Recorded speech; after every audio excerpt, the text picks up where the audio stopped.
Round 1 of the World Junior Chess Championship 2024.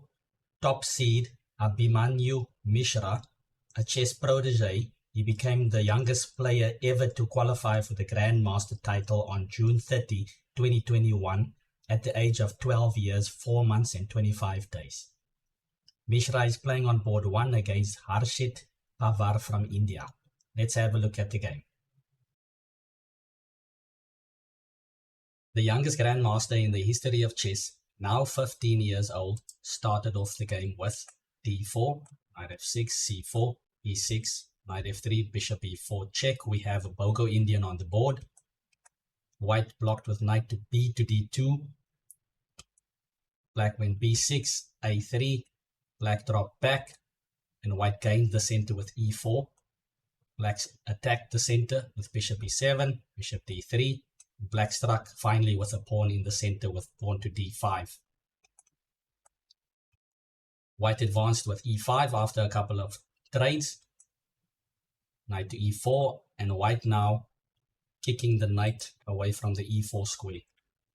Black trades, and we can see now that it's looking really bleak for black to castle short, and he has to look for counterplay somewhere else. Black strikes in the center with c5, and white finds the brilliant pawn to e6. Instead, what would happen if white just takes the pawn on h7? Black can trap the bishop, and white would be forced to sacrifice the piece, and we arrive at an unclear position where black is probably more than fine with the piece for the 3 pawns.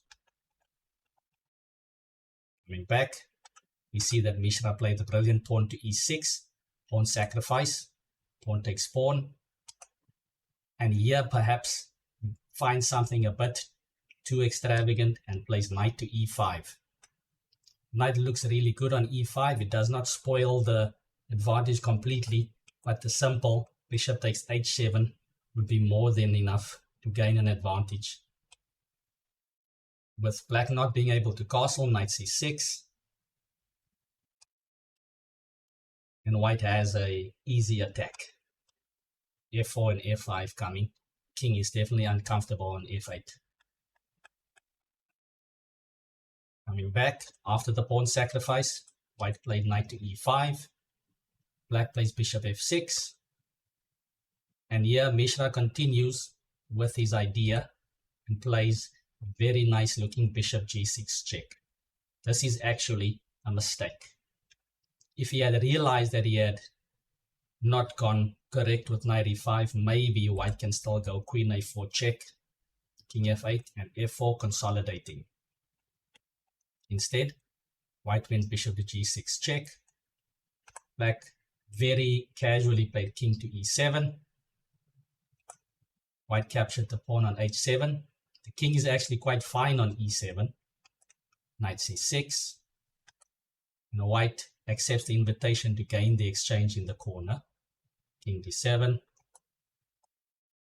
And black now in turn finds an in-between move to gain a pawn in the center. Mishra moves back to d1, and black gets the knight for the rook. Perhaps queen d1 was not the best. Perhaps queen g6 was a better try, but it's clear that white does not have a clear plan. With the bishop on h7 a bit stuck, black is still for choice over here. So even though white is up in exchange, white has 1, 2 active pieces which are not doing much. Black has the powerful bishop on the diagonal, very powerful knight, and the queen lurking around, and a huge central control over there. So black is looking good even though he's in exchange down. After bishop to g6 that was played by white, black started playing really strongly. Played bishop a6, first of all preventing white from castling and activating another piece. Bishop to e3, knight drops back, attacking the b2 pawn over there with the bishop. White plays a rook to b1, and here black finds a really strong move, queen to h4, bringing the queen into the game. and allowing the rook to potentially join in. White played bishop to d3, still hoping to castle one day. Trade happens. Black plays c4 with tempo, pushing white back. The queen drops back. And rook to h8, very strong move, not allowing white to castle short. Pawn to h3.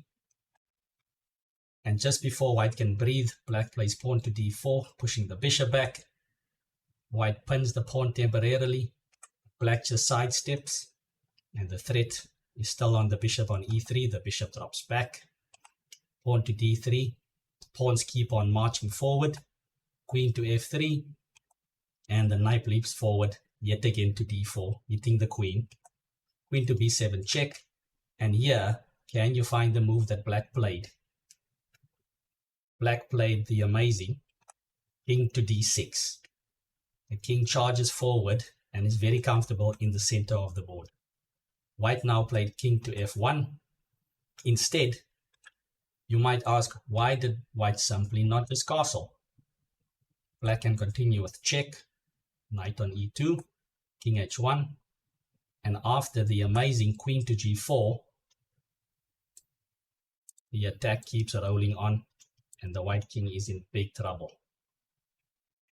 If the king decides to move up, bishop can come to e5 as well. So actually white's king cannot castle in that position. Instead, Mishra plays king to f1. Very nice move, rook to f8, targeting the f2 pawn. Queen takes a7.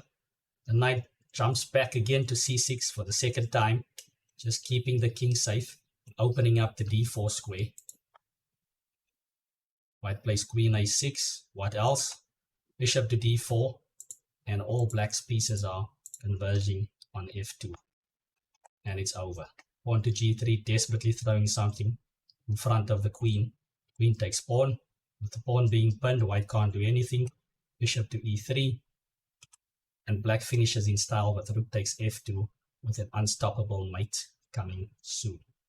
Bishop takes f2, queen takes mate. And if the king moves this way, then there's a discovered check and most likely checkmate after that as well. Queen takes e3. That is all for today.